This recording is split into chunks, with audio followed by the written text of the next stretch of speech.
Amen. Amen.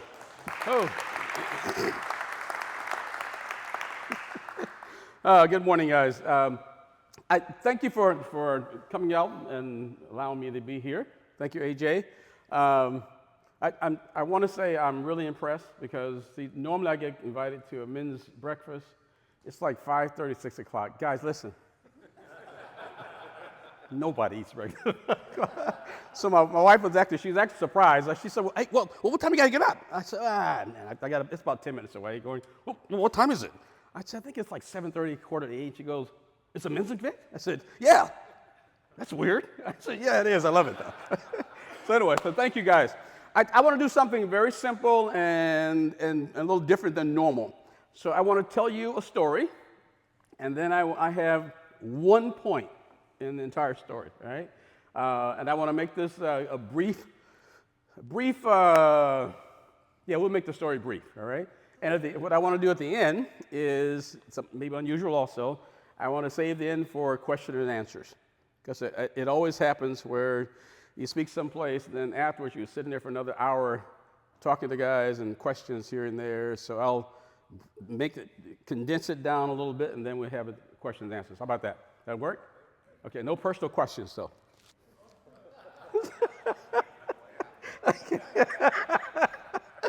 All right, so this is a little thing we put together for a little short presentation before, mainly because I was asked a question. Because somebody had the impression that I'm this amazing guy, and I can't believe it. He's like, I'm going, no, guys, I'm a failure who God has redeemed. He goes, oh, I can't believe that. So mainly because I knew this guy from doing some work in Washington, D.C. I was one of the idiots. Well, anyway, I ran for Congress 3 times, and then I got involved in a lot of policy and that sort of deal. So you meet these people, and they think that there's a great guy. Going, no. And when they find out that you're not this great guy, it has a tendency either to have them go away from you, or they become groupies and going, wait, what happened there? So I decided I was doing a little thing for a group of guys, upscale, big shots. So I put together a little presentation to kind of bring them down a few notches in their view of me, right? Primarily because I wanted them to see that it has nothing to do with me. It was what God has done. So, lessons in failure. And now again, if you're a grammar person, a teacher, forgive me. Sorry, I'm a public school graduate, so the grammar might be a little off, but hey, okay. All right. So my story begins in a little place called Denmark, Tennessee. And as those from that area, we call it Denmark. Now, to you, it might be Denmark, right? Little country place in Tennessee, right between Memphis and Jackson. And you know where Jackson is? Jackson is halfway between Memphis and, say, Nashville. And we're right outside. Now, there's no main street. There's no downtown. There's no nothing. You don't even know you're in Denmark unless you live there. But it's primarily farms and little bitty, little farmettes. But I was born in 1956 in this little place. And we lived in, see there, picture's not big enough. That little house there, now that's not my parents' and grandparents' house, but it was one of the exact same design, looked the same way. Right? So there was my grandparents, my dad's mother and father, and then my mother and father, then me and my other brother, my older brother. And we lived there until I was probably 6 years old. And now the other picture is a little kid picking cotton. Now that's not me either, but I was that kid. So part of the farm, and we lived on, everybody worked, everybody. So at about 4 years old or 5 years old, when it was time to go pick cotton, my grandparents worked for white farmers around to make money, and then kind of supplement their own little farm. So everybody in the house worked.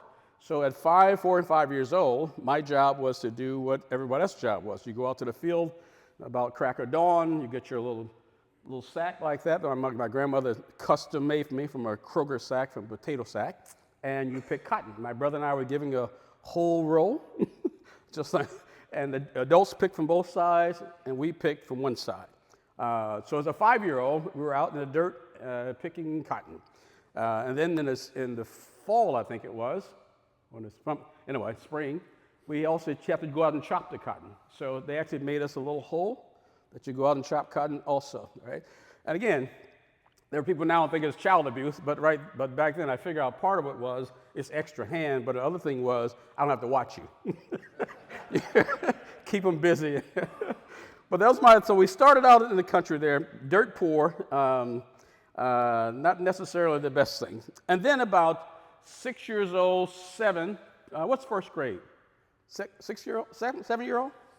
Okay, so about 7 years old, then all of a sudden my mother got this great idea to move to town, move to the city and get out of the country. So we moved to Jackson, Tennessee, and I'm number 2 there, the second oldest, out of what eventually became 5 boys and 2 girls. So we moved to Jackson because we needed a better place to live and a better environment. And that little red building right there is a part of the Lincoln Court government housing project. So we moved to the projects. But back then, the projects were brand new. So it ends up being the 7 of us and my parents in one of those tenements out there in the projects. But the projects started out new, but eventually quickly turned to something less than admirable. But the unique thing is, this is Lincoln Court in Jackson, Tennessee. There were 2 government projects, one called Lincoln Court, the other was called Washington Douglas Court. Now the difference is they were in 2 parts of the city. Lincoln Court was the colored project, and Washington Douglas was the white project, whites only. So of course they had the better pool, they had the better park, and we had kind of a pool, and we had kind of a park. It was mainly a forest that they just left the pine trees there. But it's Jackson, Tennessee. It's Tennessee in the 50s and 60s. I like to tell people that Jackson and Denmark was probably 20 years behind everybody else when it came to changing. One of the funny things is my wife's mother and I started very early when I first met her, sharing stories about our childhood experience. And my wife always sit around going, she's like 30 years older than you. I said, well, we grew up in Jackson. It was the same. It was the divided South. Downtown Jackson had 2 movie theaters. I took my kids there when they were about 15 to 16, show them my hometown, and my son's going, but why are there 2 movie theaters right next to each other? I said, well, that's an Orpheum and that's a such and such. He goes, but why? I said, I don't know, they had 2. That was a colored theater and that was a white theater. And for some reason, it just doesn't occur to me that they had no concept with that. So I said, yeah, okay, here's the deal. That one right there is closed down. That was a colored theater, and this was a white theater. And eventually, about 1964, 63, they kind of combined and closed that one and combined that one. But if you were colored, you had to sit in the balcony, and you couldn't sit on the main floor. And back then, they had these monitors, and the guards in the movie theater with the little flashlight. They made sure that we stayed back. And the biggest game in town were the white teenagers trying to see if they could sneak up to the balcony without being caught. So it was just a time. We had a Jackson Main Square, downtown Jackson, on the south side of the square with all the colored businesses, and all the other 3 sides were the white businesses. And they had benches around the square in the middle, and the ones with less trees were the colored side, and the ones with the best trees and best benches were the white side. And to this day, I have a great aunt that every time I see her, she's like 98 years old, and she tells me every single time I see her, you Blundell's boy. I say, yes, ma'am. Yeah. Oh, I love Blundell. Blundell was the first colored girl working at Rick's All Drugs. Still tells the story, right? Because my mother was what we call a very fair-skinned black woman. Looked almost Indian, and she could pass, they called it. So she actually got a job at Rick's All Drugs in the white part of the square, and it was an absolute phenomenon among our family and friends in the project. But that's where I grew up. Downtown Jackson, once a year they have the county and state fair. Well, on one day of the fair was Klan Day, and they'd have the Klan parade downtown, and then they would march out to the county fairground. That was the one day you avoided the square. Well, they also have, I don't have the picture, one day of the fair they have Color Day, when all the colored folks would come to the fairgrounds, and you could ride the rides. And this first time we took a picture of the 3 boys. This was actually my mother's idea of taking another picture when we looked better and better dressed, because the one we took at the fair 2 years before, we looked like we had just walked out of the field, and she said she wanted something better. So this was her idea of getting the picture done to make us look a little better. But eventually, my mother, being the ambitious person she was, decided she wanted a better life. So about 1967, I think, somewhere in there, 66, my mother decided she was done with Jackson, done with Tennessee, and she was going to follow the migration up north for a better job and a better place to live.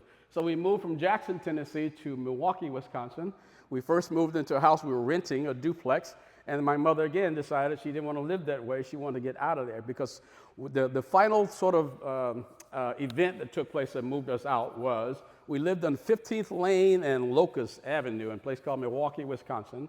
And about 1967, things heated up, and then 1968, those of you old enough to remember, and the entire country was on fire. There were 125 cities, I believe, that they were rioting in the summer and fires going on, and Milwaukee was no exception. The National Guard set up their command posts right across the street from our house. We lived in this little lane.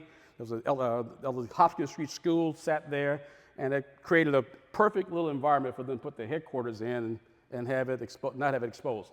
So the National Guard was set there in the command center, and then we would play on their Jeeps and play with the big guns during the day, and they would show us rifles, that sort of thing.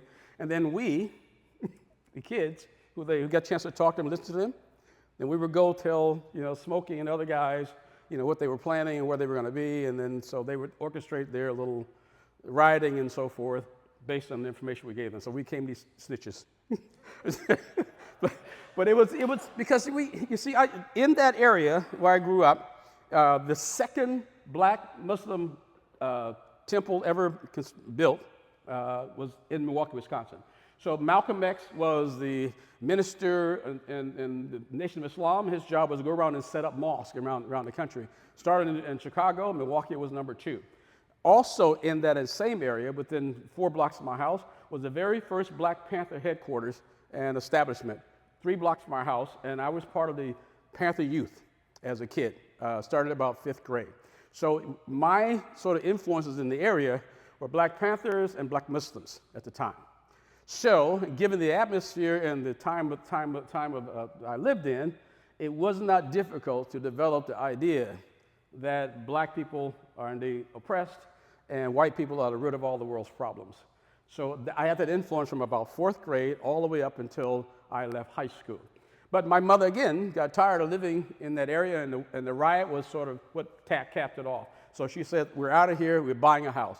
Now, for our family and the people we knew, buying a house was a thing you dreamt about, but you never thought about, right? That's Leave It to Beaver and Fathers Knows Best on television. Nobody actually owns one.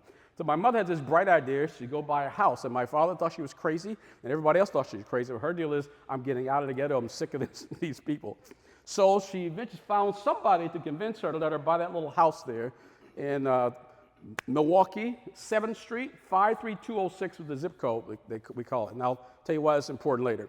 So my mom convinced my dad, after some arguments and a few physical rolling around things, that we're going to buy a house no matter what. You can stay here. Me and my kids, we go and stay at the house. So my dad wisely came along. But we did the whole trying to do the middle class thing, even, got all guzzied up and got our own house. So we first one in our family to own our house outside of our grandparents and great-grandparents. So we moved to 7th Street in Milwaukee, Wisconsin. We had 7 kids and my mother and the father in a 3-bedroom house. The attic was made a bedroom and 1 bathroom. And, my uncle and my cousin came to live during the summer too, and 1 bathroom. But we did. We thrived there. At least we thought we did. However, my problem was it was still in Milwaukee. We moved to an area that was almost all white. There was our family and Mr. Johnson about a block, down the other end of the block and toward the alley. And then there were the Crockerhams who had just moved in, single mother. Only ones in the area. And my deal is I did not want to live around all these swines at the time. So my mother, not only there, her deal is I don't want you going to the school. So she took us out of the school, the black school we were in, and then bused us to a predominantly white school. Now I'm more ticked, right? Because I'm leaving my friends. But 1 busload of black kids to the school, Custer High School, And in the end of the day, that bus leaves and all the black kids leave. And so my friendships, my little community, we were kind of devastated by the whole busing thing. But my mother's deal was, I don't want you in this area anywhere being influenced by these folks. I'm sick and tired of it, so you're out. And so of course my anger grows a little more, because now I'm being robbed of my community and my relationships, on and on and on. So I eventually got to a point where I got sick and tired of of the neighborhood, of the school, of everything else, and I wanted to leave, right? So I decided I was going to leave home, but the problem was we were very much involved. You see, I grew up in church, and when I say grew up in church, I meant grow up in church, right?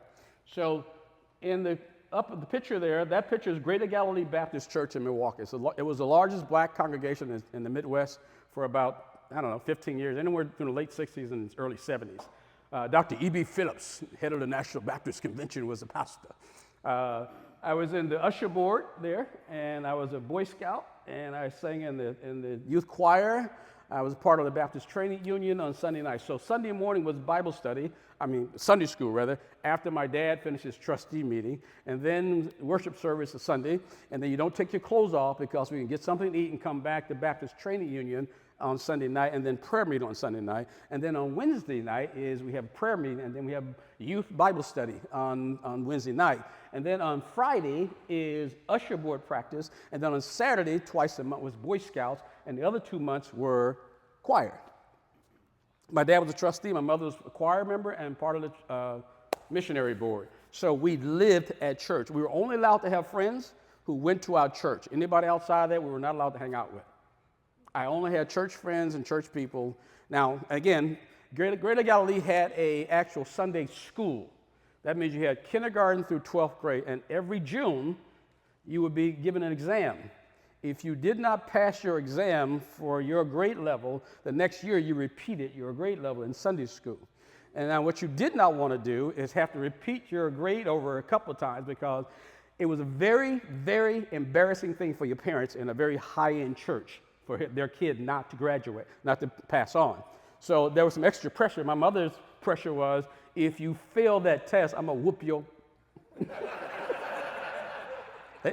So great incentive to learn all the good stuff.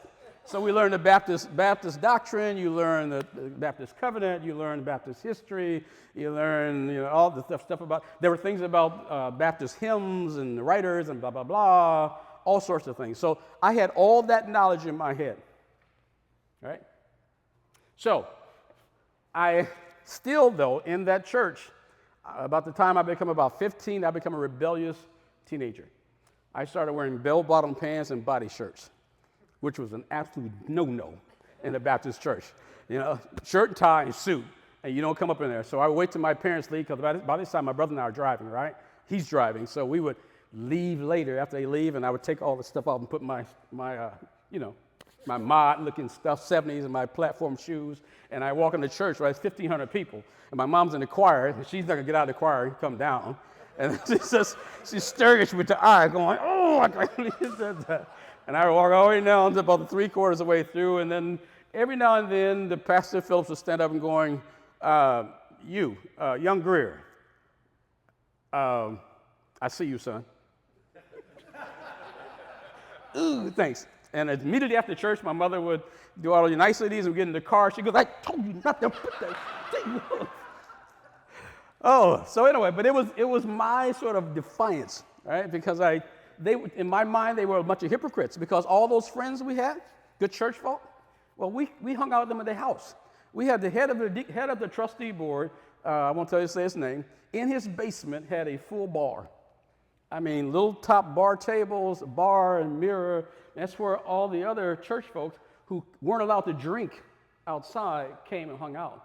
We hung out with the kids. He ran the Little League Baseball League. We played baseball with them. We all hung out there. And he was just one of the examples of the hypocrites. So I learned all this stuff, but at the same time knowing these are a bunch of hypocrites. So by the time I turned 17, just before that, I was at, I went to this high school, been bused out to this high school, Custer High School, catching the bus back, and that on Fond du Lac and Capitol Drive was the bus transfer point, and then 3 doors down was this bakery where we go and get donuts, right? So this is one of the days I leave school, and I go down, walk down the sidewalk to get my donut at the bakery, and just as I'm going down there, I pass this window, and there's this big life-size cardboard figure, a guy with this amazing hat on, this sharp Nehru jacket with pinstripes, pants, white gloves, and a sword, standing tall and says, "Come see the world," looking for a few good men. I'm going, that's my ticket out of the ghetto. So I go inside and I talk to this guy. He's a Marine recruiter. Told me all good stuff about what they had to offer on and on. And I started filling out the paperwork, and he saw my birthday and go, whoa, wait. How old are you? I said 16. He goes, "No, son, we can't. You can't sign up." This was probably December, November, somewhere in there. He said, "Well, you got to be 17. Otherwise, I got to talk to your parents." So he agreed to put me in his car and give me a ride home. Good, I don't have to ride the bus. We go home, and one of the few times my dad was at home during the day. My dad always worked 2 or 3 jobs, right? So he's home, and we go home. He wants to talk to my parents about signing the papers, letting me go in. My dad's deal is, well, now the boy got to finish high school. Well, he ain't going. The guy goes, "Sir, we have a great program. It's 180-day delay. He can sign up today. You sign the papers. 180 days from now, he'll go." And my dad, well, long he finished high school. So 180 days was what day? June 14th, anyway. Yeah, it's not important. So I graduated on June 14th. I was in San Diego, California, in boot camp on June 15th, standing on a blacktop, little gold planet color footprints on the ground, and some crazy white man with a goofy-looking hat yelling at me. And I'm trying to figure out what the heck am I doing here? But hey, I was sick and tired of people running my life. I'm sick and tired of being chained up. I want some freedom. So I was gone. Worked out well. Except it only took me a couple days to figure out, probably not the best plan. So I got there, and the military was different. They had different ideas. We had all these black and white Latinos and all in one platoon together, and I'm thinking about, hey, bruh, and they would go, no, we don't do the whole black thing here. And going, "Oh, man, I'm a brother." They didn't play all that. And for the first time ever, it was at the very end of Vietnam, right? Very hardened guys. A lot of them got kind of mixed back in the mix. They should have been in the mix. So I finished boot camp, and I'm at my first A school. And for the first time ever, a white boy called me a nigger to my face. Because, at home, they would drive by in the car, "Hey, nigger!" and they're driving by, and nobody would stop and say it. They got right in my face challenging me. I'm going, "Oh, no, bro." It's on. Because my boy's standing here, too. Oh, no. So we went fist to cuff and got that whole thing. Uncle Sam said, "We don't do that here." So they marched us to a court-martial. Took part of my pay, having barracks duty for a few days, and then they do a few other things and going, "Oh, wait, hold up. Uncle Sam, we don't care.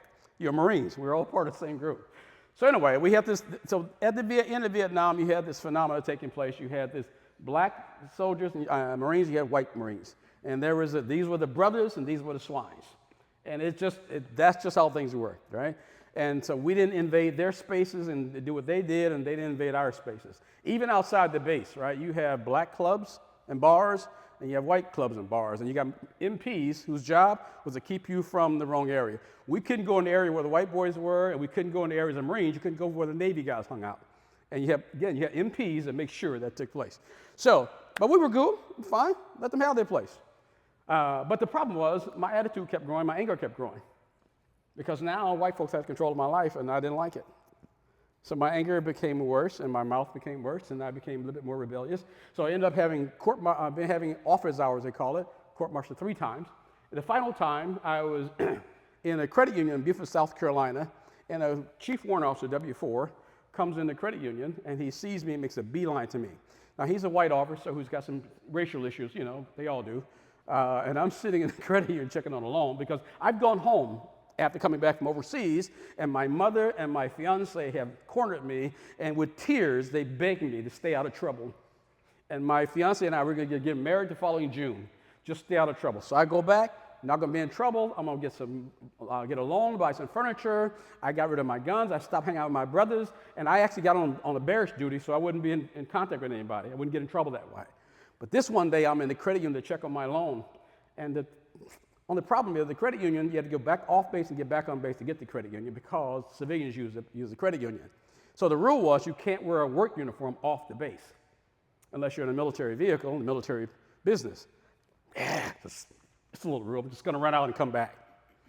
Well, I'm in the credit union with my fatigues on, and in walks a warrant officer. He sees me and makes a beeline. And I'm going, this white boy can come over here and mess with me now. And sure enough, he comes over to me, starts telling me about the regulations and the rules, blah, blah, blah.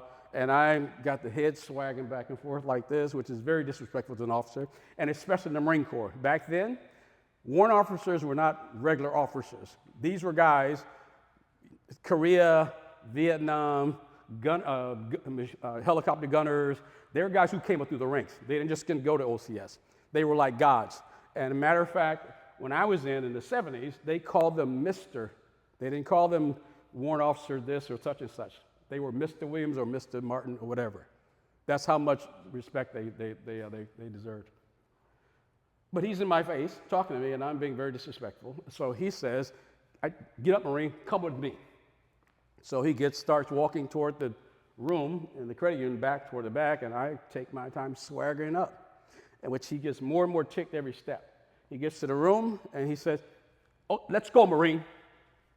So I walk in, swagger in, and by this time he's lecturing me about this and blah, blah, respectful, and you people this, and you people. All I heard was you people. And I had a button that pocket, and they button that shirt. And he touched me in a second. I was like, man, get off me, don't touch me. And he lost it. Because here's a private PFC touched and pushed a chief warrant officer. And at that point, he walked out of the room. He said, let's go, Marine, you're under arrest. Whatever. He walks out, marches out, and I'm taking my time swaggering, and he's still yelling. There's probably 40 people in the credit union at that time, and then I'm not going to be embarrassed by this white boy because he ain't controlling me. And he's at the door at the other end, and he's still yelling, and I know for a fact I'm going to jail. But see, back then in Beaufort, South Carolina, they called the brig downtown Bubba's house because brothers didn't do too well in Bubba's house. You know, we fell down, ran into a door, that kind of stuff. I knew that. So I wanted to call my commanding officer at the barracks and have me placed on his custody. So I stopped this young lady by the loan section. Ma'am, let me use your phone. What? Ma'am, let me use your phone. And he's still screaming, and she finally said yes. I picked the phone up to dial the number, and just about the time I got a sound on the phone, all of a sudden somebody's grabbing the back of my collar. Let's go, Marine, you're under arrest. And at that point, I said, I'm going to kill this swine. So I spun around. I'm going to punch him in his throat. I'm going to watch him choke and die. I spun around. He was a little taller than I thought he was. And I punched and caught the bottom of his chin. His chin popped back, and I immediately punched again. And somehow his chin came back down and hit his chin again. He fell over a couch in the area there, hit a table. And by that time I looked at him, he was a lot bigger on the floor than I thought he was. And I figured, this white boy, get up, I'm in trouble. So I made a beeline toward the front door. But by the time I got to the front door, there were red lights outside. Somebody, in all that commotion, had pressed the silent alarm. And what I didn't know, they had an agreement, mutual aid agreement, with the county sheriff, with the cops, and someone else, and they had already responded. So I figured, let me just sit down here. So again, that began that 5-day general court-martial, worldwide military news, PFC, attempted murder on a commissioned officer. So 5 days later, I got convicted of resisting arrest and disobeying an officer, and then they didn't charge me with the assault for some odd reason. God did some amazing things there, but I didn't care. I was still mad. Now I'm more angry because now white folks got even more control of my life because they told me sending me to prison. They were going to send, I got convicted. Instead of the 36 years I was facing, they gave me 18 months. I'm still enraged. So they're going to send me to Portsmouth, Virginia, the Navy prison. I go to the brig in Paris Island. My lawyer comes over the next day. He says, listen, we got to go to a hearing tomorrow. For what? I don't know, special hearing.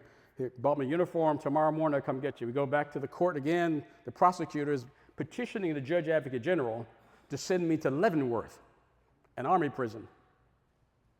Marines and soldiers didn't get along too well. And I'm going to go to Leavenworth, an army prison. I'm still ticked.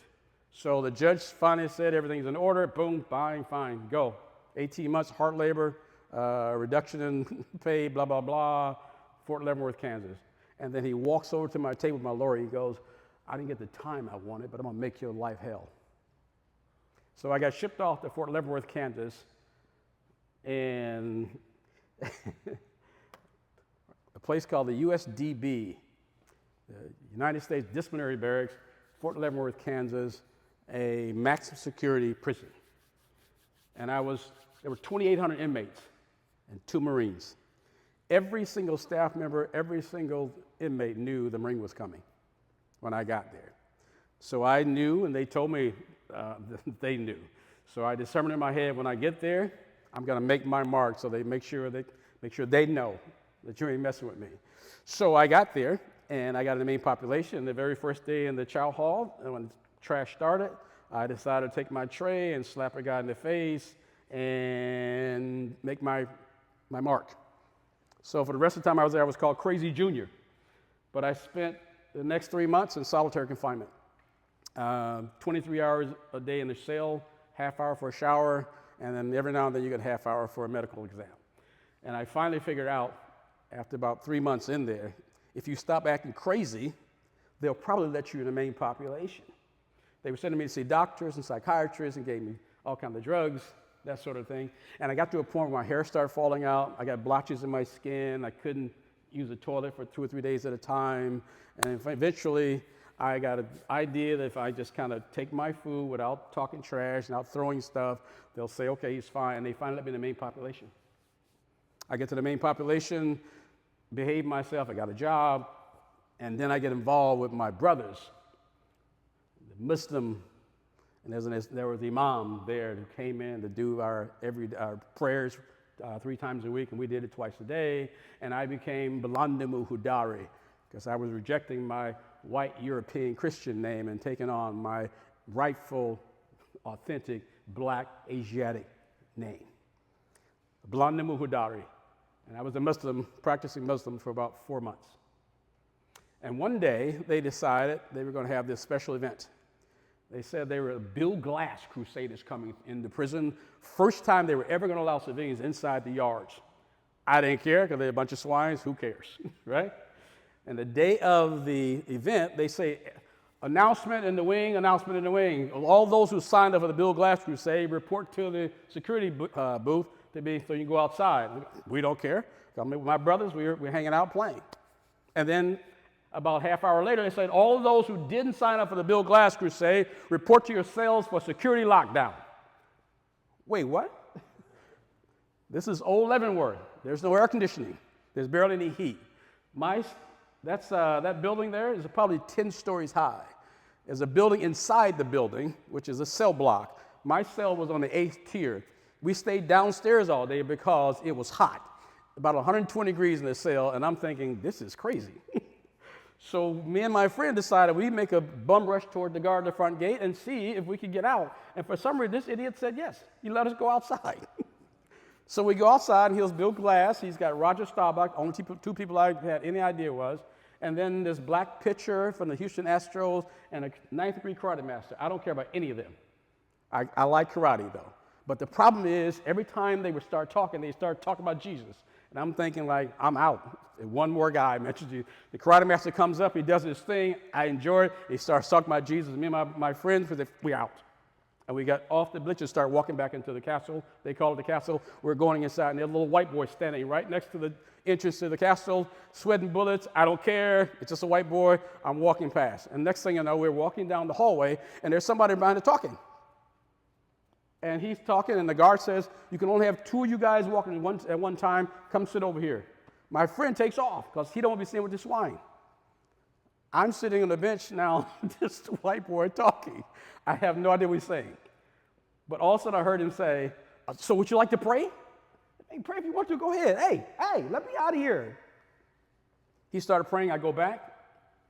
The next day, my head's screwed up. I can't sleep. I'm more stressed out than I've ever been before. The next day, my whole inside of my head is about to explode. I'm finally sitting on my bunk, just ready to explode like a bomb. And I realize that you're trapped in this godforsaken place with all these darn criminals. Look at yourself, because I was a criminal. And I end up on my bunk thinking, and then eventually crying, because my life was horrible, screwed up, wasted. And in the one moment, I remembered something about that Jesus, God thing they were talking about.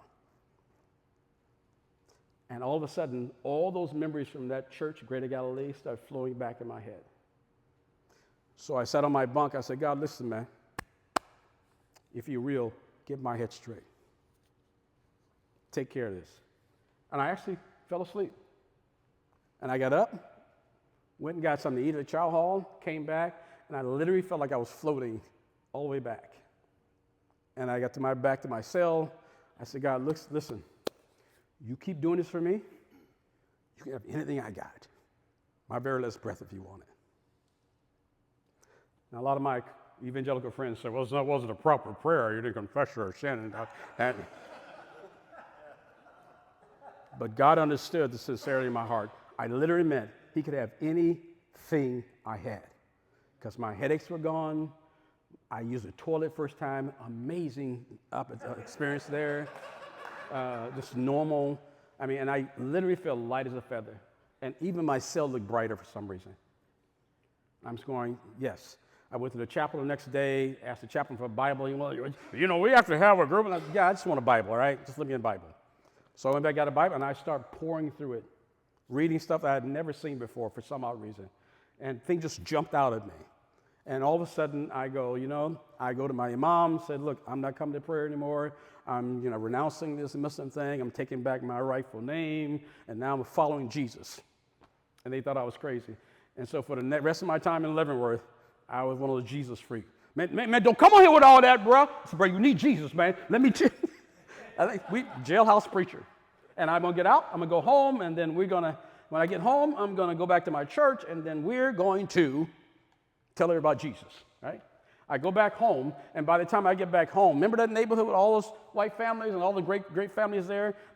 Every household had a father and a mother and some kids, except for the 3 elderly people, right? I go back home, get back home from prison, 1970, and there's my dad, Michael Bird, Mr. Johnson, Mr. Frazier, and then Raymond next door. The only 5 men left in that neighborhood.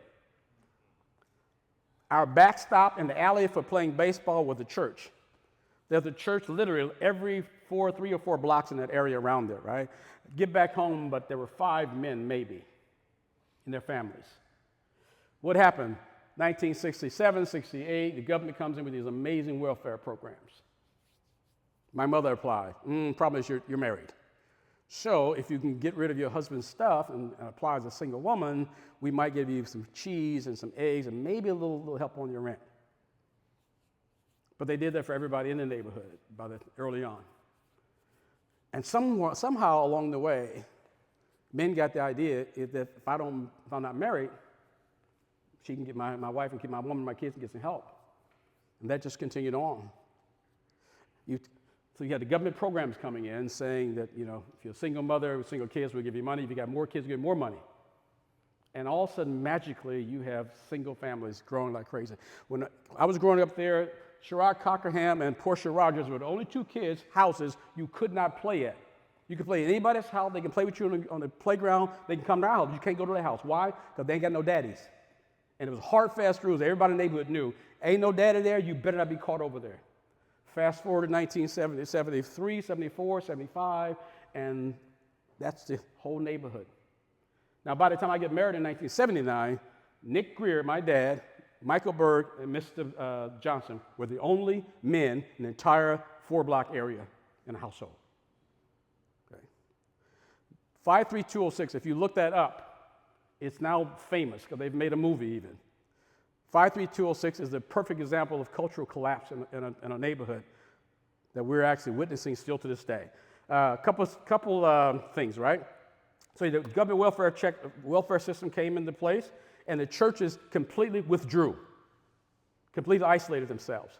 As I said, there were churches within every 4 blocks. I can tell you to this day, the church behind our house that we played baseball against, their back wall, I've never, ever had a conversation with the pastor of that church, and he lived at the end of the alley. I've never had one single conversation with a single member of that entire church, and there were probably 300 members the whole time I lived there. Not just him, the other churches involved. The only people we had contact with, Jehovah's Witnesses come to our doors. Outside of that, none. And even my own church of Galilee, they withdrew. That withdrawal decided, or caused rather, this vacuum to take place. And in the midst of that vacuum, you had all sorts of cultural collapse at the time. Sorry, I get a little behind here. So what you have now in Milwaukee, 53206, that neighborhood had all those wholesome families, no crime, beautiful lawns. 53206, last year, or 2 years ago, 53206 had the highest gun homicide rate of any city in the entire United States for the first 6 months of the year. The highest gun homicide rate. To this day, it has the highest out-of-wedlock birth rate almost any city in the United States. 53206 has the highest male incarceration rate of any city, anywhere, probably in the world. One of the highest. And for 13 years, the out-of-wedlock birth for women 15 to 25 was the highest in the world for about 13 years. 53206.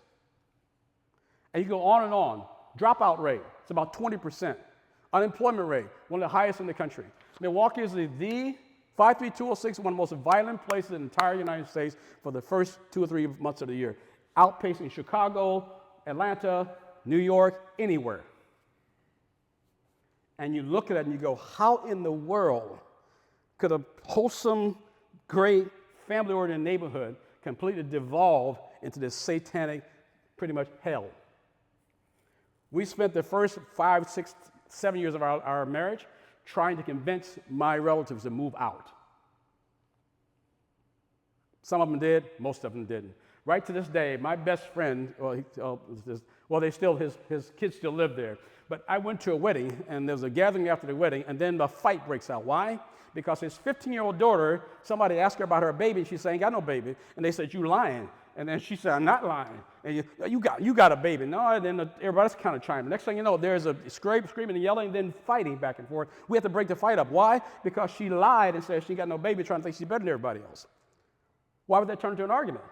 Because in that area, if you're 15, 16, 17-year-olds and you don't have a baby, you are an oddity. You'd be hard-pressed to find that.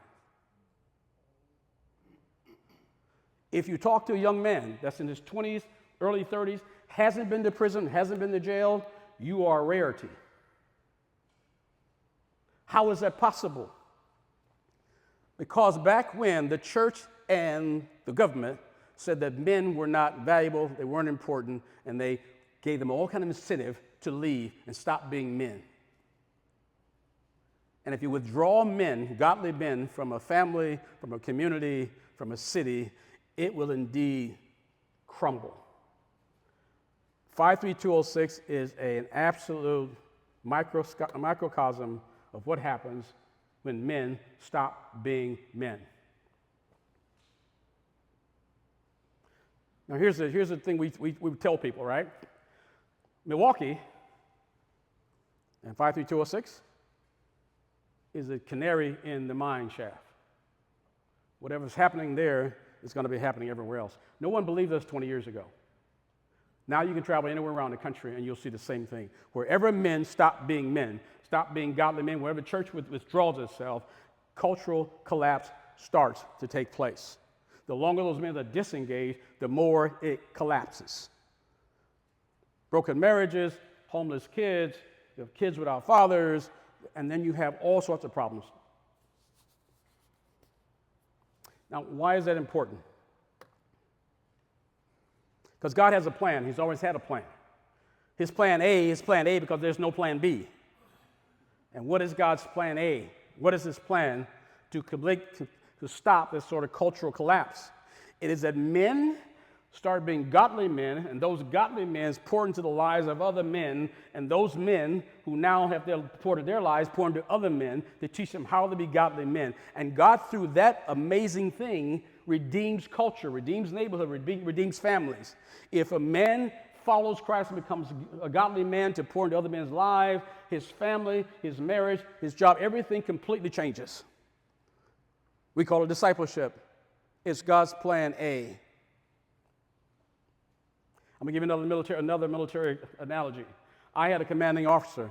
He had a commanding officer, and he had a guy, a 4-star general above him. The 4-star general decided the direction of his company. Everybody below there followed the general's mandate, right? Every single soldier followed the command. Why? Because if you didn't, they would lock you up, or they would penalize you, right? Because it's it's unthinkable that you would decide as a private you're not going to follow the command of your commanding officer. You know where that doesn't take place? Among God's people. Jesus says, all authority in heaven and earth is given unto me. Now you go into the world, and as you're living, make disciples, and I will be with you always. In other words, you do, I will do. 2 Timothy, Paul says, Timothy, remind the old men of this, right? Those faithful men, pour yours into faithful men who might be also faithful to pour into other men. There's this weird thing that God has had from the very beginning to now. If men are pouring into men, faithfully pouring into men, following Christ, helping them follow Christ, God will indeed work in the point, redeem lives, redeem families, redeem neighborhoods, redeem cities, and redeem countries. So what's happening? What's the problem? Why is the culture devolving while the church is growing? Because our commander didn't say, go and make a big church. He didn't say, go and see what happens. He didn't say, go and see. He says, go and make.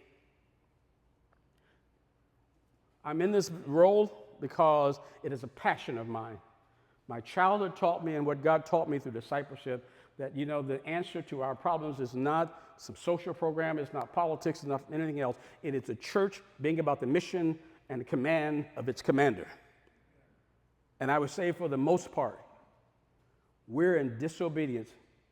We are not obeying our commander's command. The Great Commission is for every single believer. We're to be pouring into other people, making disciples in our household and the places God has given us.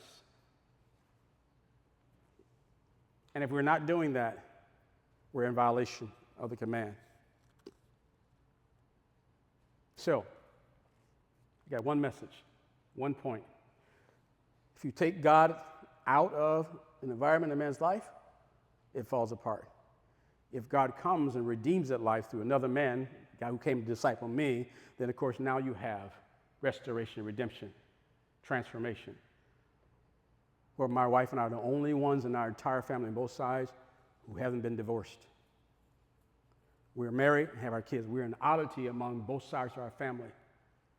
That my kids have the same father and same mother, 45 years in the same house. It doesn't happen anywhere else. Why? Because of the transforming power of Christ in a man's life. Because some guy came along my early second, third year marriage, said, your marriage sucks and your witness sucks. Because you're not doing what God's called you to, and you're not pouring into anyone else. And you're in sin. So I repented. And 36 years ago, I started pouring into other men. Wherever God placed me, wherever he's had me, where are the men in my life? Where are the guys I have contact with? Those are the men God has placed me in, uniquely qualified me to witness to and to disciple at whatever level I'm in. And I'm not unique. That's all of us. So my one message to you, brothers, is this.